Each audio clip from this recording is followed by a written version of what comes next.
Jeff Bezos, the empire of Amazon. In 1994, a 30-year-old Wall Street executive made a choice that changed the world forever. His name was Jeff Bezos. He had a secure, high-paying job, but he noticed a statistic that he could not ignore. The internet was growing at an astonishing rate of 2,300% per year. Where others saw a futuristic novelty, Bezos saw the biggest business opportunity in human history. He decided to quit his stable job, pack his bags, and drive across the country to Seattle to start an online bookstore. This is the story of how a garage startup became a multi-trillion-dollar empire, and how Jeff Bezos became one of the richest individuals on the planet. To understand his success, we must look at his childhood. Jeff Bezos was always fascinated by how things worked.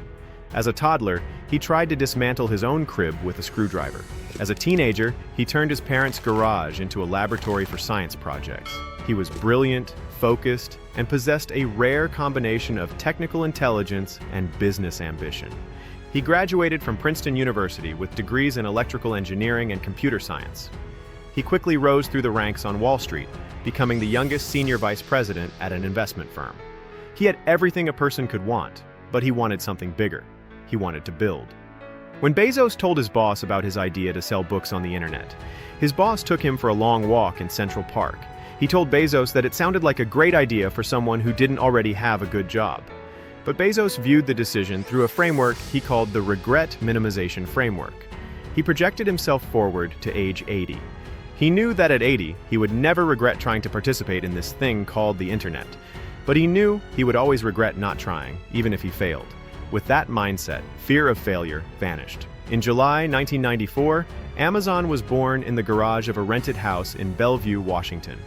The company was originally named Cadabra, but Bezos changed it to Amazon after the largest river in the world, because he envisioned his store becoming the largest bookstore on Earth.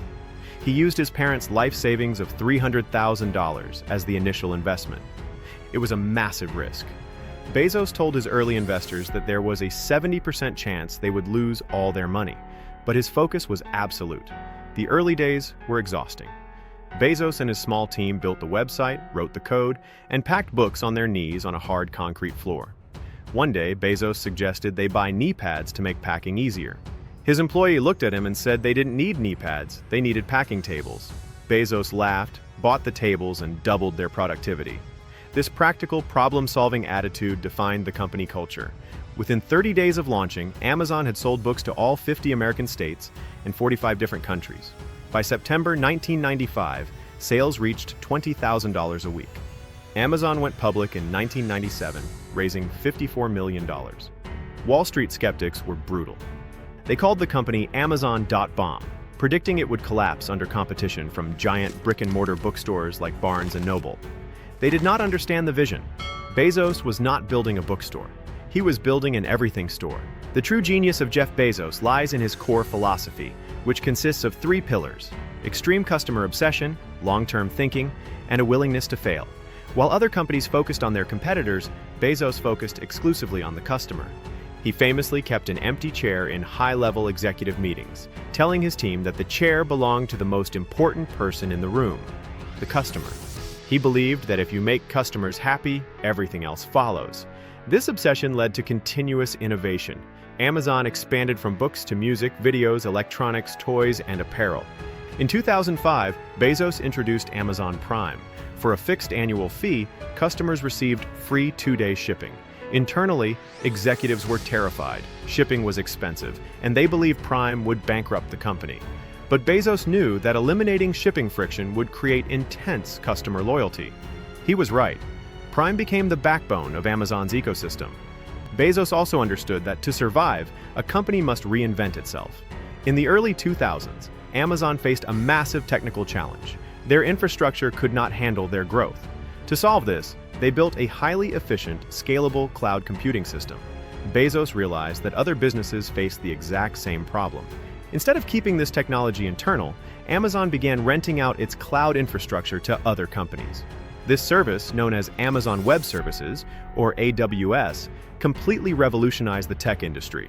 Today, AWS powers a massive portion of the modern internet, including Netflix, Airbnb, and government agencies. It is the most profitable division of Amazon and the ultimate engine behind Bezos's immense wealth. The path was not always smooth. Bezos lost billions on failed experiments. Projects like the Fire Phone were massive commercial disasters. But Bezos never punished failure.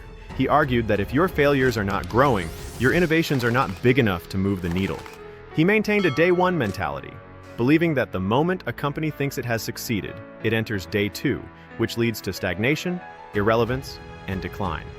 By 2017, the garage startup had turned Jeff Bezos into the richest man in modern history, with a net worth surpassing $100 billion. Amazon changed how the world shops, how businesses use technology, and how logistics networks operate globally. Bezos stepped down as CEO in 2021 to focus on his space exploration company, Blue Origin, aiming to build a future where millions of people can live and work in space. Jeff Bezos became a billionaire not by chasing money, but by chasing an unstoppable vision. He saw the future before anyone else, prioritized the consumer above all else, embraced calculated risks, and remained completely indifferent to short-term criticism. His journey proves that when you minimize regret, focus entirely on value, and think in decades rather than quarters, you can reshape reality.